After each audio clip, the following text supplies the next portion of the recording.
Which one should I choose?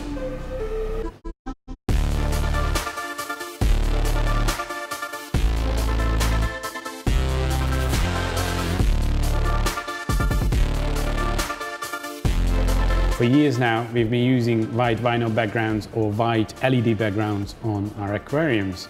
But now you can elevate your setup with colored backgrounds. They have these new gradient background foils from Lightground, and also the new RGB LED backgrounds, again from Lightground.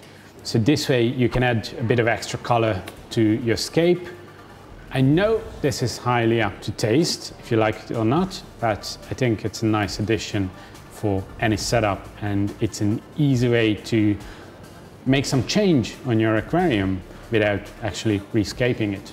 Obviously, the RGB LED version goes through an app on your phone where you can change the bottom and top colors separately, so you can play around it infinite ways. But before you see which one I actually chose, let's see how I built this tank.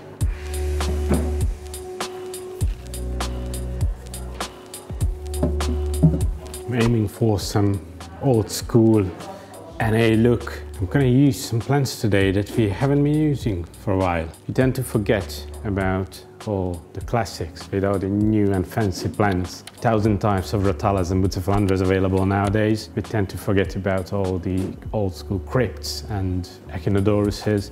So this one, we are going back in time. I also haven't been using the Dragonstone, or Oko Stone as they call it, for a while now. Felt like it was time to get back to it as well. I'm gonna need to glue the wood in place somehow. It's gonna be quite tricky to make good contact, but not tilt the wood too much.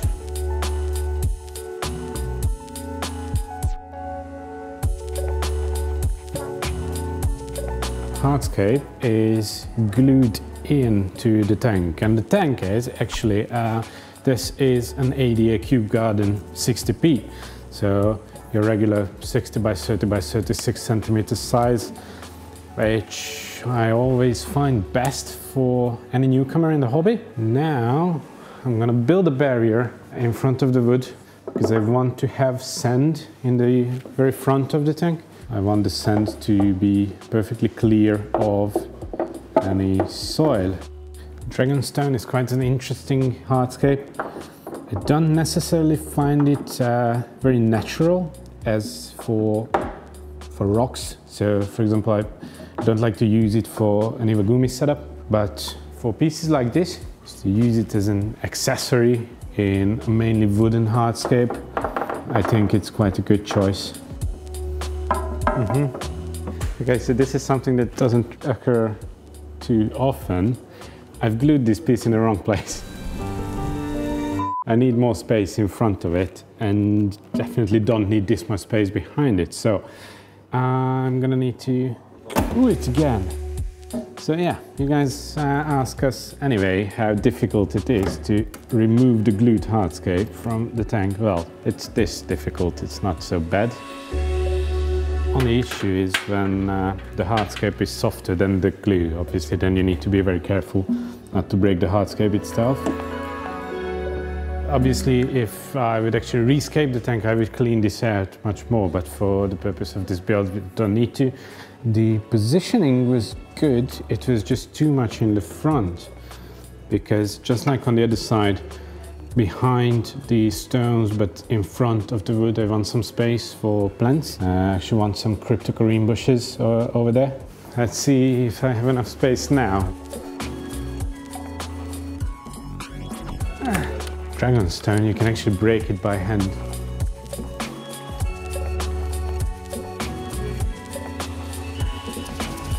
I'm gonna use ADA Amazonia version 2 for the soil, which comes with the nutrient tabs. In this case, I'm not going to use a separate substrate layer, so I'm going to pour in a full bag, mainly in the back. I'm just gonna pick a few pieces and put it here in the front as well, where I'm gonna have the crypts.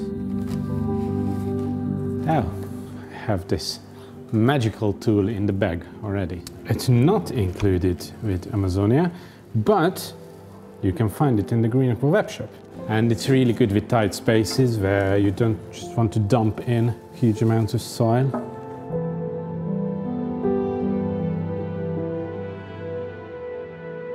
You need at least about 3 centimeters of soil to hold the plants. If you are inexperienced and you're building just first, second tank, then 5 centimeters. Otherwise, chances are high that your plant's gonna float up on filling the tank. And for the quick fill, in the back I need a lot of soil, so don't need to be that gentle. Usually we raise the soil height in the back.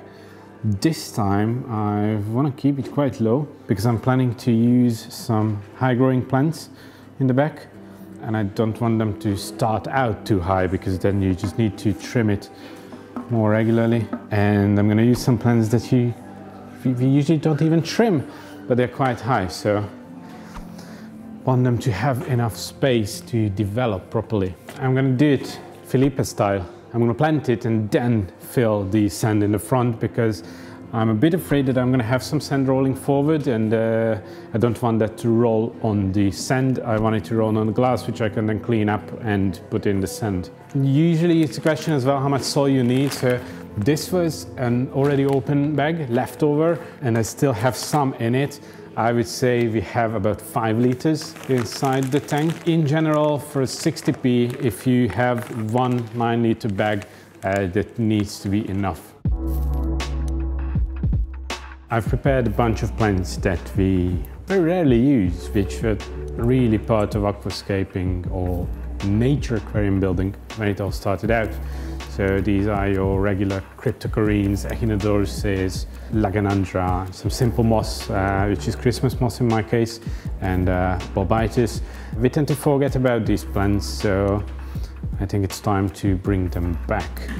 I'm going to start with the smaller crypts I have in the front, which is the cryptocorene fancy pink. I think this is the same stuff that used to be called flamingo.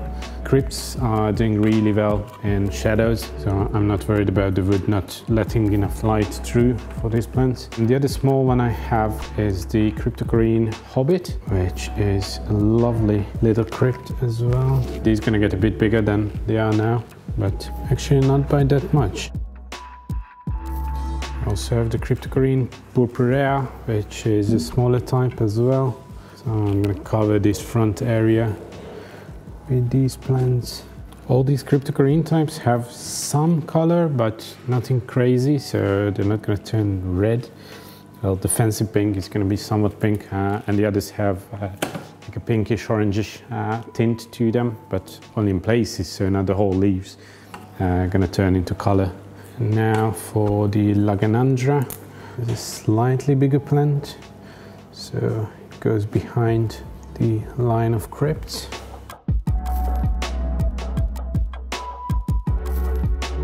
I've never used laganandra before in any setup, to be honest. I think we've had it in the gallery before. Adib put some in his tank. Next plant is the Lobelia cardinalis mini. It's basically a stem plant. It grows the same way as your rotalas, for example, but it's very easy to keep it really short. The more you trim it, the bushier it starts to grow. So it's perfect there for the middle. And now the tricky part. So this actually is a plant, which for most of you gonna seem weird. This is the Aponogeton madagascariensis. It comes in a bulb. And this leaf has already started forming here in the plant holding tank, and it's going to take some time before you see the actual leaves. It's a really, really interesting plant with the leaves being like a mesh. This is a smaller type of Echinodorus. So I'm just gonna plant it behind this hole on the wood. So as we're gonna look through it later on, it's gonna grow up and fill this hole, and it brings a mixture of red and green leaves. This line is smaller than the top of the other wood. So behind this, I want the plant to grow to about here, to about the water surface. And for that, I'm gonna use the Echinodorus Ocelot. And on the other side, in the corner, I'm gonna use Echinodorus Bleheri, which will probably even grow out of the tank. This is gonna give a sort of tilt to the whole scape, which is my goal now. Beside these, I'm going to use the Cryptocoryne Balancé, which is a really long, curly Cryptocoryne type. So that's going to come over the hardscape from the sides. Put the Bleheri in the back here, in the corner. Really hoping for it to come out. On the other side, I'm going to have the Ocelot. Just like the Rennie, it can grow a mixture of red and green plants, and actually it has this very distinctive pattern on the leaves. I'm getting happy about this scape, to be honest. I'm really glad we decided to go for these plants that we don't really use anymore. It's always best to cover all the roots with soil. They are prone to get algae on them if they stick out from soil. The plant will survive, of course, and it starts to grow back into the soil, but in the starting phase you can get lots of algae. That's it for the planting. And now the elephant in the scape. These ugly endings of the wood. What I figured for hiding that is using Christmas moss on these tops.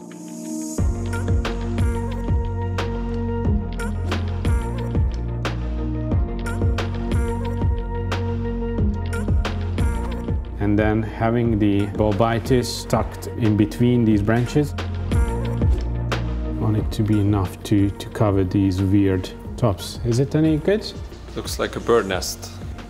In the bird nest, we're gonna have the Bolbitis sticking out like this. I already have moss in the foreground, even without filling the tank. This is always, well, let's call it an issue with these easy quick mosses like Christmas moss. Eventually they're just gonna spread around your tank, no matter how careful you are. But I think for any layout like this, it's fine.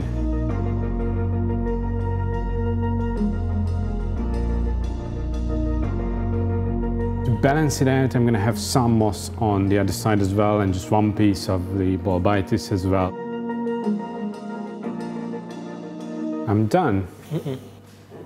I'm not done. I'm not done. What am I? What's missing? Water. Sand. Sand! Oh, really? Yeah, so, yeah, I have some La Plata sand.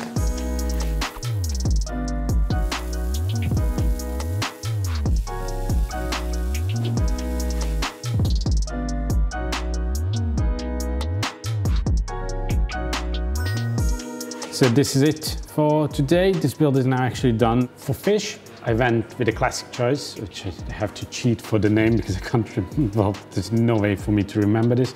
It's called Tanichthys micagemae. I think it suits this NA layout quite well, and they pop quite well in front of the gradient foil we went for in this setup. And now there's only one thing left to do. Please let me know in the comments below which color you would have chosen for the background. Or do you even use a background foil, a white one, black one, or any colored one? And thank you for joining me. See you next time. Goodbye.